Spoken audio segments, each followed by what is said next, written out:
बिस्मिल्लाहिर्रहमानिर्रहीम। अस्सलाम वालेकुम। ट्रैफिक सिग्नल पर जब भी मेरी गाड़ी रुकती तो मुख्तलिफ मांगने वाले गाड़ियों के इर्द गिर्द जमा हो जाते। किसी ने हाथ में फूल लिए होते थे तो कोई गाड़ी के शीशे साफ करने लगता। मेरी गाड़ी के शीशे पर गर्द थी। मैंने देखा कि एक 7 साल बच्चा शीशे पर कुछ लिख रहा है। मैंने इसकी हैंड राइटिंग देखी तो हैरान हो गया। हालांकि इसके बदन पर कमीज नहीं थी, फटी पुरानी शलवार पहन रखी थी। मेरे दिल में आया कि इस बच्चे को अपने पास बुला लूं और इसे कुछ पैसे दूं, वो अपने लिए नए कपड़े खरीद सके। मैं इसे बुला रहा था कि ग्रीन सिग्नल ऑन हुआ और गाड़ियां चलने लगी। मेरे दिल में आया कि जब भी दोबारा मैं यहाँ से गुजरूंगा तो इस बच्चे को अपने पास बुलाऊंगा। घर जाकर मैंने अपनी बीवी से कहा कि आज ट्रैफिक सिग्नल पर मैंने एक मांगने वाला बच्चा देखा है। इसकी हैंड राइटिंग हमारे बच्चों से बेहतर है। हालांकि मेरे ख्याल में वो एक झोंपड़ी में रहने वाला बच्चा है। बीवी को मेरी बात का यकीन न आया और कहने लगी, ऐसा कैसे मुमकिन है? एक बच्चा जिसने अभी तक स्कूल का मुंह तक न देखा, कोई इसको ट्रेन करने वाला नहीं, तो इसकी हैंड राइटिंग इतनी अच्छी आखिर कैसे हो सकती है? फिर मैंने इसे अपनी गाड़ी की बैक साइड का शीशा दिखाया जिस पर इस बच्चे ने अपने हाथों से तहरीर किया था। इस शीशे पर अनवर अली लिखा था। इतनी पुरकशिश खूबसूरत लिखाई थी कि मेरी बीवी हैरान हो गई। इसे यकीन नहीं आ रहा था कि 7 साल बच्चा ये लिख सकता है। खैर, अगली सुबह मैं घर से निकला तो इस इंतजार में था कि वो बच्चा दोबारा मेरे सामने आएगा और मैं उसकी मदद जरूर करूंगा। काफी दिनों तक वो मुझे नजर न आया। इस बात पर मैं परेशान हुआ क्योंकि मैं उसकी मदद करना चाहता था।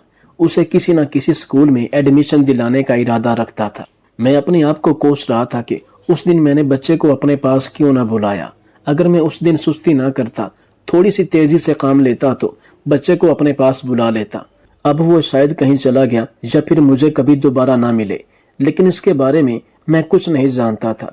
लेकिन अल्लाह का लाख लाख शुक्र है कि 5-6 दिन बाद वो बच्चा दोबारा उसी जगह ट्रैफिक सिग्नल पर मुझे नजर आया। मैंने हाथ के इशारे से उसे अपने पास बुलाया। वो डरा हुआ था, सहमा हुआ था और यही समझ रहा था कि मैं उसे डांटूंगा। फिर मैंने बड़े ही प्यार से उसे अपने पास बुलाया। बच्चा मेरे करीब आया तो मैंने कहा, बेटा तुम्हारा नाम क्या? उसने अपना नाम बताया कि मेरा नाम अनवर है। साहब मुझे माफ कर दो, मैंने कुछ नहीं किया। मैंने कहा, बेटा मैंने कब कहा कि तुमने कुछ किया है? फिर मैंने उससे पूछा कि तुम्हारा घर कहाँ है? वो कहने लगा कि रेलवे स्टेशन की पिछली साइड पर हमारी झोंपड़ियां हैं। मैंने देखा कि रेलवे स्टेशन की पिछली साइड पर काफी झोंपड़ियां थी। मैंने इस लड़के को कुछ पैसे दिए और कहा कि अपने लिए नए कपड़े खरीद लेना। फिर शाम के वक्त मैं उन झुग्गियों के इलाके में गया। अनवर भी उस वक्त वहां मौजूद था। वो आज बहुत खुश था क्योंकि उसने नए कपड़े पहने थे। मैंने इससे पूछा कि तुम्हारा बाप कहाँ है? इसने मुझे बताया कि अब्बा एक जगह भीख मांगने गए हैं और मैं जानता हूँ कि वो कहाँ है। मैंने इसे अपने साथ लिया, इसे अपनी बाइक पर बिठाया और कहा, चलो तुम्हारे बाप से मिलने जाते हैं। हम उस जगह रवाना हुए जहाँ इसका बाप मौजूद था। अनवर के बाप ने अपने आप को माजूर जाहिर किया। बड़ी ही महारत से वो सड़क के किनारे अपने जिस्म को घसीटते हुए जा रहा था। बच्चे चौंके मन के सच्चे होते हैं, झूठ नहीं बोलते। मैंने इससे पूछा कि तुम्हारा बाप क्या वाकई माजूर है? मेरी बात सुनकर वो कुछ देर खामोश हो गया। फिर कहने लगा, नहीं मेरा बाप माजूर नहीं। जब घर में मौजूद होता है तो ठीक हो जाता है, लेकिन जब भीख मांगने जाता है तो अब्बा माजूर बन जाता है। वो भिखारी अपने आप को घसीटता हुआ सड़क के किनारे जा रहा था। जबकि मैं उसके सामने आया, उसने देखा कि इसका बेटा मेरे साथ खड़ा है। पहले तो वो खौफजदा हुआ कि शायद मैं पुलिस वाला हूँ और भेस बदल कर इसके सामने आया हूँ और इसको गिरफ्तार करना चाहता हूँ। फिर वो भिखारी अचानक अपनी जगह से उठा और भागने की कोशिश की तो मैंने उसे पीछे से आवाज दी कि भागो मत, मैं तुम्हें कुछ नहीं कहने वाला। इसके बाद वो वापस आया। इसके चेहरे पर खौफ था। इसने हाथ जोड़कर कहा, साईं मुझे माफ कर दो। पेट भरने के लिए कई किस्म के जतन करने पड़ते हैं। ये दुनिया बड़ी जालिम है, कभी किसी की मदद नहीं करते। खासकर फकीरों भिखारियों से तो सब नफरत करते हैं। मैंने इसे कहा कि मैं तुम्हारे बेटे को पढ़ाना चाहता हूँ। ये सुनकर वो हैरान हुआ। फिर मुस्कुरा कर कहने लगा कि भिखारी के बेटे को कौन सा स्कूल कबूल करेगा? बच्चे इसका मजाक उड़ाएंगे और बेचारा तंग आकर वापस अपनी जगह पर आ जाएगा, यानी मेरी झोंपड़ी में। ये स्कूल हमारे बच्चों के लिए नहीं है। हमारे नसीब में बस दर दर के धक्के खाना है और लोगों के सामने हाथ फैलाना है। मैंने इसे कहा, तुम्हें इस बारे में फिक्रमंद होने की जरूरत नहीं। मेरा जानने वाला टीचर था जो एक अच्छे से इंग्लिश मीडियम स्कूल में पढ़ाता था। एक दिन मैंने उससे मुलाकात की और उसे कहा कि यार एक बच्चा है, मैं उसे इसी स्कूल में एडमिशन दिलवाना चाहता हूँ, फीस भी मैं अदा करूंगा और इस बच्चे के लिए तुम्हारा स्कूल मुझे सबसे बेहतरीन नजर आ रहा है। इसने मुझसे पूछा कि बच्चा कौन है, तो मैंने उसे बताया कि वो एक फकीर का बच्चा है लेकिन काफी ज़हीन है। ये सुनकर टीचर थोड़ी देर खामोश रहा, फिर कहने लगा, ऐसा करो उस बच्चे को अपने साथ ले आओ और स्कूल के प्रिंसिपल से बात करो, अगर वो रजामंद हो गया तो उसी दिन बच्चे का एडमिशन स्कूल में हो जाएगा। मैंने अपने दोस्त से पूछा कि क्या तुम्हें शक है कि प्रिंसिपल साहब इस बात के लिए रजामंद नहीं होगा कि एक भिखारी का बेटा इसके स्कूल में पढ़े। इस पर वो कहने लगा, यार ये एक स्कूल नहीं बल्कि ब्रांड है, ये ब्रांड शहर का सबसे बेहतरीन स्कूल है। मुझे शक है कि शायद प्रिंसिपल साहब को इस बात पर एतराज हो, लेकिन कोशिश करने में क्या बुराई है। तुम कल ही बच्चे को लेकर आ जाना, मैं भी अपनी तरफ से इसकी सिफारिश करूंगा। दूसरे दिन मैं अनवर को लेकर अपने साथ गया।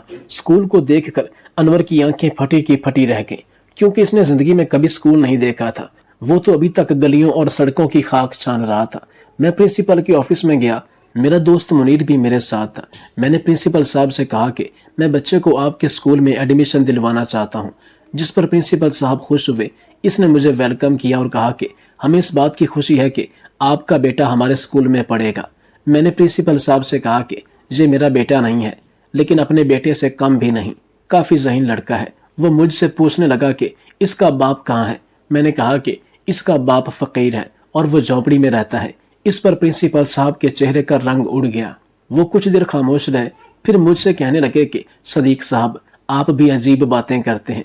अगर हमारे स्कूल में भिखारी का बच्चा पढ़ेगा तब हमारे लिए कई मसाइल बनेंगे, हमारे लिए भी बनेंगे और इस बच्चे के लिए भी। मैंने प्रिंसिपल साहब से पूछा कि किस तरह के मसाइल, जिस पर वो मुझसे कहने लगा कि देखें सदीक साहब, बात साफ है, हमारे स्कूल में बड़े बड़े घरानों के बच्चे पढ़ने आते हैं। इनके ड्राइवर बड़ी बड़ी गाड़ियों में बच्चों को छोड़कर जाते हैं।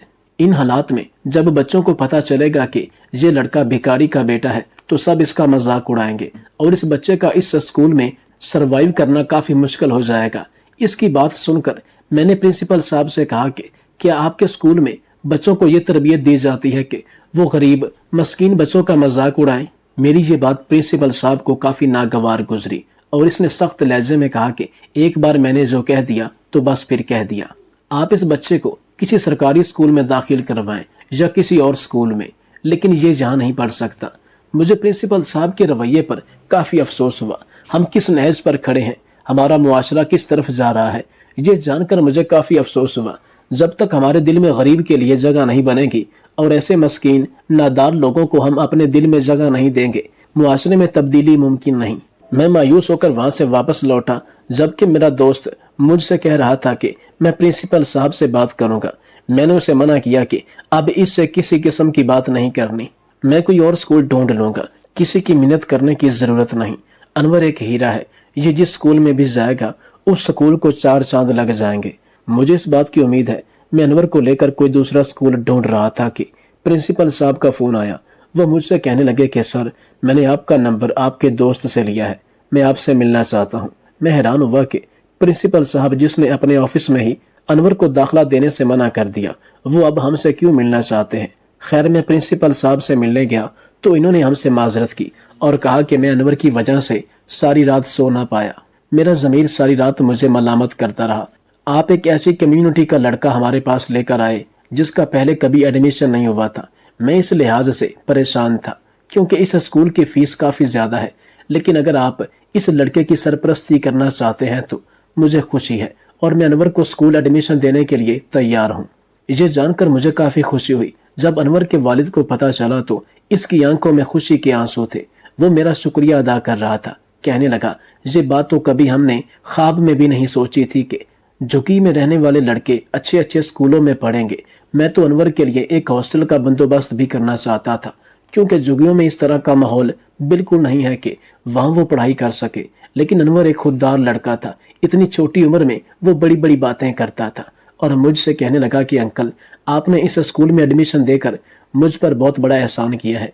मैं मजीद आप पर बोझ नहीं बनना चाहता और अपने वालिदैन के साथ रहना चाहता हूँ। मैं इसकी खुशी में खुश था। बस मेरी बहुत बड़ी ख्वाहिश थी कि अनवर आला तालीम हासिल करे, वो तमाम लोगों के लिए मिसाल बने जो इन झुग्गियों में रहने वालों को अपने से कम तर समझते हैं, बल्कि इनको तो इंसान तक नहीं समझते।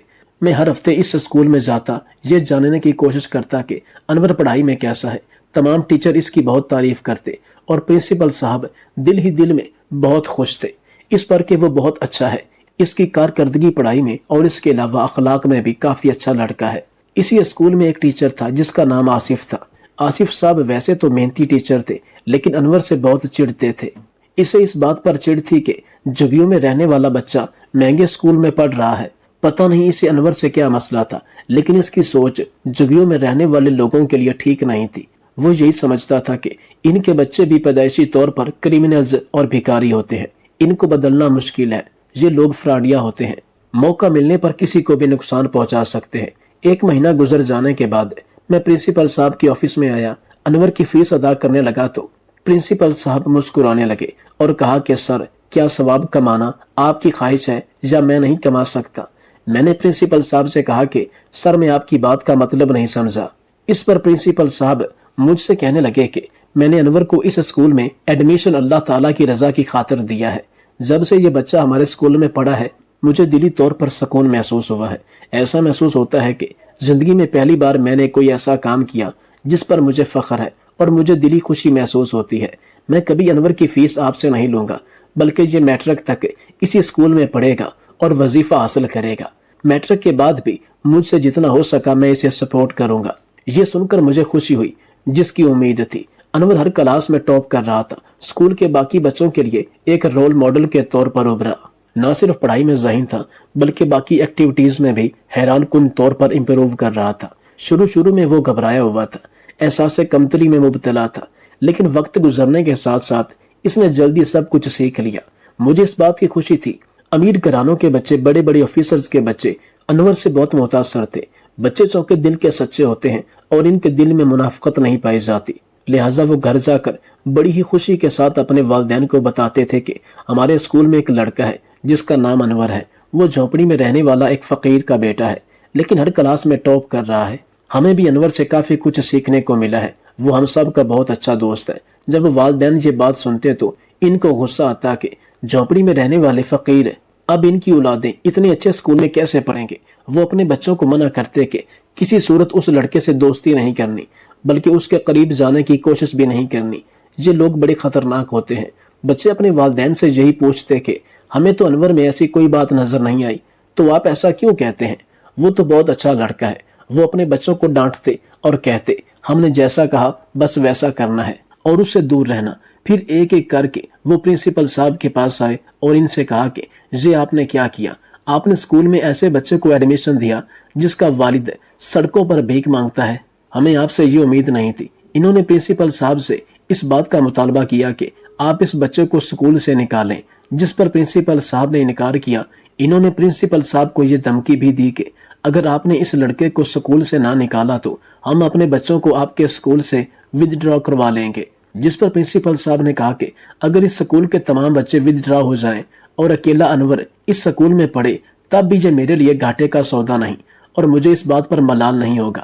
میں چاہ کر بھی انور کو اسکول سے ود ڈرا نہیں کروا سکتا اور وہ بھی اپنے بچوں کو اسکول سے نکالنے والے نہیں تھے، کیونکہ پورے اس علاقے میں اس اسٹینڈرڈ کا کوئی دوسرا اسکول نہیں تھا، لہٰذا وہ مجبور تھے اور کوئی آپشن دوسرا ان کے پاس نہیں تھا۔ ہر کلاس میں انور ٹاپ کرتا ہوا میٹرک میں پہنچا تو میٹرک کا انچارج تو آصف تھا اور آصف اس اسکول کا واحد ٹیچر تھا جو انور کی شکل تک دیکھنا پسند نہیں کرتا تھا۔ وہ بہت تنگ دل انسان تھا، باتوں ہی باتوں میں وہ انور پر طنز بھی کرتا تھا، اسے ڈی ویلیو کرنے کی بھی کوشش کرتا۔ انور ایک ادب کرنے والا بچہ تھا، وہ کسی صورت اپنے استاد کے خلاف نہیں جا سکتا تھا اور کبھی بھی اپنے ٹیچر کو کوئی غلط جواب نہ دیا۔ الائٹ کلاس کے لوگوں نے باہم میٹنگ کی اور کہا کہ ہمارے لیے یہ مر جانے کا مقام ہے کہ بھکاری کا بچہ ہمارے بچوں کو مات دے رہا ہے، اس طرح تو ہماری عزت خاک میں مل جائے گی۔ اب وہ میٹرک میں پہنچ چکا ہے، اگر کسی طرح بھی اس نے میٹرک کا ایگزام دیا تو وہ ٹاپ کرے گا اور ہماری عزت کا جنازہ نکل جائے گا۔ اپنے بچوں کی تعلیم پر لاکھوں خرچ کر رہے ہیں، اسکول کے علاوہ مہنگی ٹیوشن بھی پڑھاتے ہیں، مگر اس کے باوجود بھکاری کا بچہ ان کو مات دے رہا ہے۔ اس بچے کو کسی نہ کسی طرح اس اسکول سے نکالنا پڑے گا اور میٹرک کا ایگزام دینے سے روکنا پڑے گا۔ انہیں اس بات کا علم تھا کہ اسی اسکول کا ٹیچر آصف بھی انور سے نفرت کرتا ہے۔ سب نے مل کر آصف سے ملاقات کی اور کہا کہ ہم چاہتے ہیں کہ یہ بچہ میٹرک کا ایگزام نہ دے پائے بلکہ اس سکول سے اس کا نام خارج ہو جائے، کیونکہ گندگی کے ڈھیر پر ہی اچھی لگتی ہے۔ آصف نے جب ایسے خیالات سنے تو خوش ہوا اور کہنے لگا، میں بھی یہی چاہتا ہوں، اور آپ لوگوں نے تو میرے دل کی بات کہی۔ انہوں نے آصف کو 20 لاکھ روپے دیے اور کہا کہ کسی طرح بھی اس بچے کو اس اسکول سے چلتا کرو۔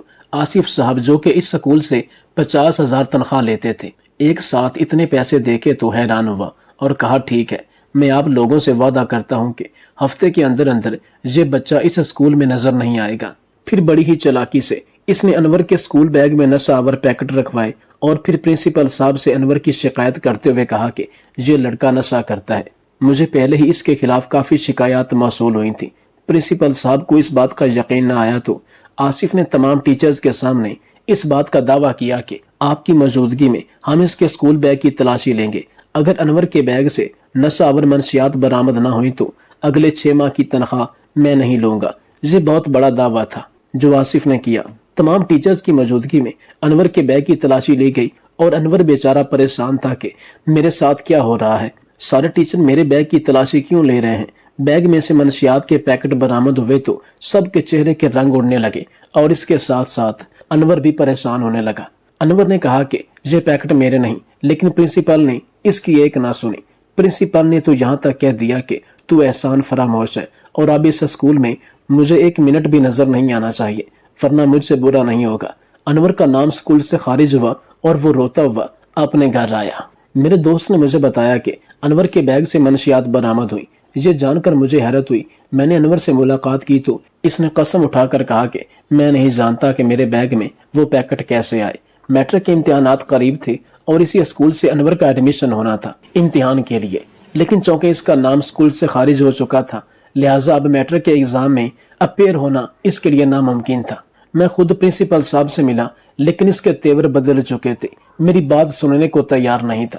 آصف صاحب آج بہت خوش تھے کیونکہ کافی رقم ملی تھی، مگر بیوی کی طرف سے کال آئی کہ جلدی سے گھر آؤ، ہم تباہ ہو گئے۔ جب وہ گھر پہنچا تو اس کے اکلوتے بیٹے کو کرنٹ لگا تھا، اس کے منہ سے جھاگ نکل رہی تھی۔ لڑکے کو اسپتال منتقل کیا گیا اور معجزانہ طور پر اس کی جان بچی۔